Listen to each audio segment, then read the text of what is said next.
আসসালামু আলাইকুম। সপ্তম শ্রেণীর সুপ্রিয় শিক্ষার্থীবৃন্দ, আশা করছি তোমরা সকলে ভালো আছো। আজকে শুরু করব তোমাদের বিজ্ঞান অনুশীলন বইয়ের 126 নাম্বার পৃষ্ঠা থেকে দ্বাদশ সেশন। নিশ্চয়ই সব দলের প্রস্তুতি নেওয়া শেষ। এখন ক্লাসে সবাই মিলে আলোচনা করে নাও কিভাবে সব দলের কাজগুলো প্রদর্শিত হবে। সবার বানানো পানি বিশুদ্ধকরণ ও বস্তু সংস্থানের মডেল ক্লাসে বাইরে বেঞ্চে সাজিয়ে রাখতে পারো, যাতে অন্য ক্লাসের শিক্ষার্থীরাও দেখতে পায়।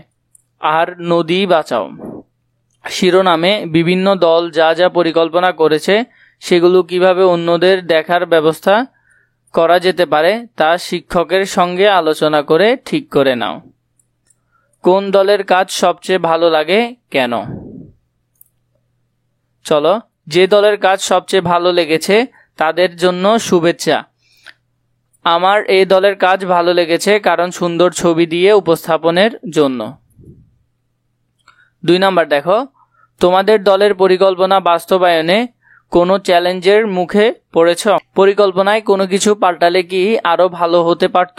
উত্তরে দেখো, আমাদের দলের পরিকল্পনা বাস্তবায়নে আমার নদী বাস্তব সংস্থানের মডেল এবং কাজ উপস্থাপনে সবচেয়ে সমস্যায় পড়েছি।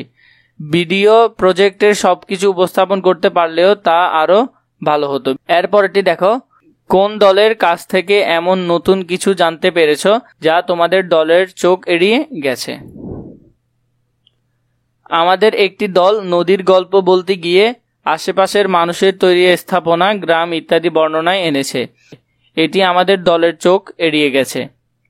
এই ধরনের উপস্থাপনা পরিবেশ সংরক্ষণে আরো অনেক বেশি কার্যকর।